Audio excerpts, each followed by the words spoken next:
Hello, I'm High Treason, as you should probably be aware by now, or I expect at least 100 or so people are now. Thank you very much. I didn't even think I'd get one subscriber, so to have over 100 of you is amazing and somewhat scary in a way. Not that I'm complaining, thank you very much. This isn't the video I planned to do, but I promised I was going to make one, and I don't like breaking promises. So I'm going to do a different video to what I had planned, and I'm going to take a quick look at my first ever computer, which is probably going to be really boring, but at least then I've actually done what I said I was going to do and made a video, right? I don't know, maybe it's remotely interesting, I have no idea, but see what we make of it. So, here it is. This is my first computer. It is an IBM PS Value Point model 6382 or maybe an 81, I'm not sure. It has a 386SX processor which runs at about 25 MHz. Has a 200 MB hard drive. Well, I think it's just short of that. And you may notice it looks similar to the TeraDrive, but that was made by IBM, so that's probably why. Well, it was made by Sega as well. But this wasn't. This was just IBM. So there's no Sega influences on this. It has VGA, but I can't disconnect the monitor because the pins are broke, so I just hammered thin pieces of metal in their place where they snapped off. And it works, as long as you don't pull the monitor out, because then they fall out. So you can see there's not really a lot to look at.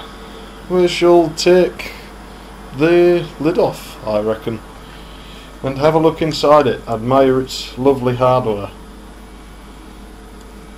I have a job to do on it anyway, so look at the stupid stickers. Property of Comet, do not remove. Inside the computer there isn't really anything that interesting. There is a diagram that does not match the inside of the machine, which is very strange, and doesn't matter. There's our 8 MB of EDO RAM, which is as much as it'll take, but it didn't come with that much. That's an upgrade. If it was on a Pentium, I'd have to split it into two 4 meg sticks, but then a Pentium would probably support more than 8 meg, I expect. The least I ever saw one of those with, I think, was 16. So our boring Cirrus Logic VGA card. I think it has about a meg of memory, and that would be about all it has. I don't know what that VSLI chip is. LSI, I mean. Same, it didn't say Sly. That'd be awesome. Yeah, it's got Sly on it. But the PCI Express there. There is no PCI, that's ISA. Well, this I got 3 of them. I had a sound card in, but it didn't work. Used too much memory. I think my processor's here. Massive heatsink it needs. Cool it down. Yeah, it has real heat problems, just like the old Athlon. Yeah, and that would be for a co-processor, I believe. I don't have one. Rubbish hard drives live there. It's pretty boring. I wonder if that power supply would fit in the TeraDrive. Probably not. I don't intend to find out. Nothing under there, except strangely it does have the controllers built in. IDE control does not support CD-ROM drives though, which is useless. The sound card did, and they still didn't work. I used to have a 5-inch floppy drive in at one point as well. That died.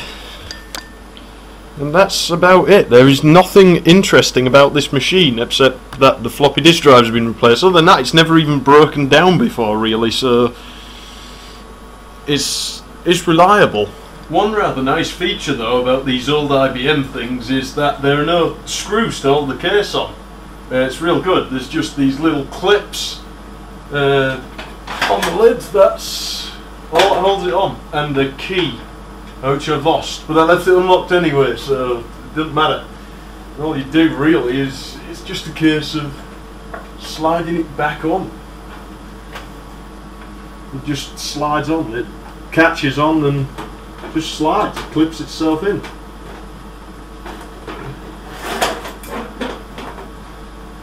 Whatever happened to that idea? It's quite good,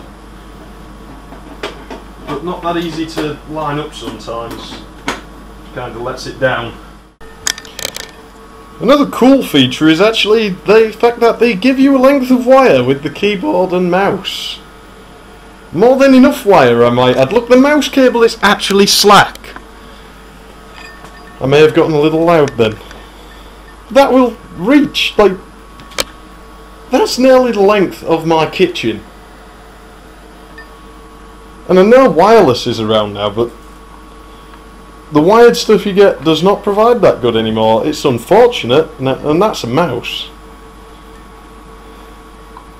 Maybe not. I don't know, it's not very good. Get that crap out of here. But the wires, and that wins it back for it, I feel. But we'll put it back over here where it belongs, and then we'll start the computer up. The monitor kind of scares me. It makes a horrible noise. I don't know whether the microphone on there will pick it up. It's kind of like a... Sounds like you just triggered an electrical storm of some kind.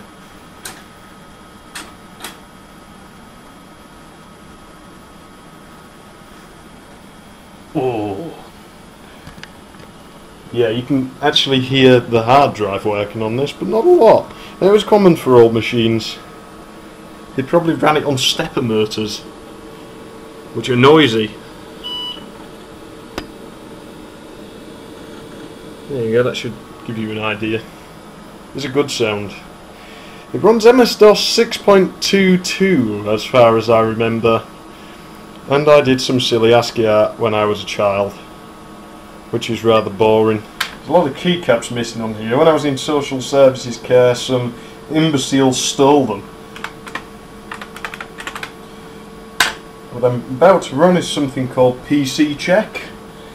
It's a tool from many years ago. It will give you information about the insides of a computer. It's quite fun to run it on a modern machine and see what it spits out, because it quite often says stupid clock speed. You could lie to people about overclocking, I suppose, but it's accurate on these older systems, so we won't be lying about anything on here. And there we go. I guess it kind of is an early benchmarking tool in a lot of ways. This version's from 1996, which was a good year. Same year as the video I had intended to do, the subject of that, basically. But that's for another time. Now, I don't know how well you can see that. With a 386 SX at 25.07 MHz, we can forget the 07. No co-processor, ISA bus, no PCI, 8 megs of RAM, details about it, no external cache, IBM, BIOS from 1992, we don't have any of that, version 6.22 DOS.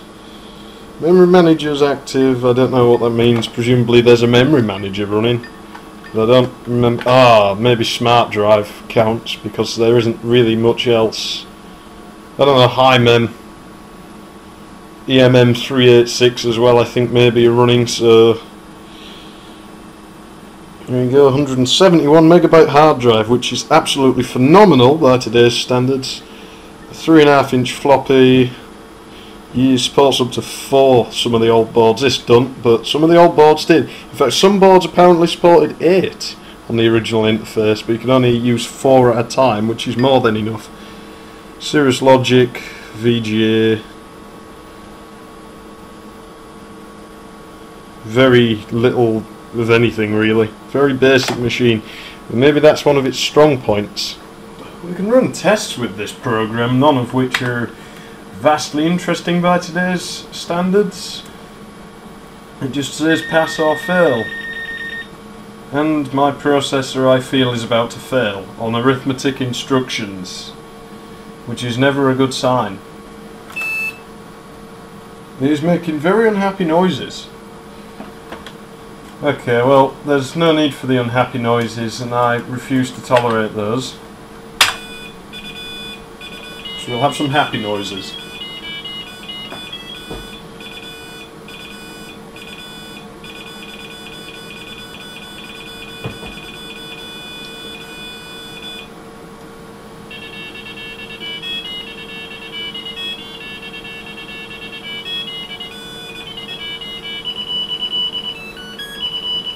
Well, there's definitely no denying that its buzzer works, at any rate. That's probably the best rendition of that tune I've ever heard. We can't really test anything else in here because we don't have sound cards or CD-ROMs. Obviously you can test like processors. Co-processor, we don't have one, so we can't do that. Motherboard tests are pretty boring. Memory tests I'll just fail. Floppy disk tests, I need a blank disk if I want to do it properly. Hard disk tests, yeah, why the hell not?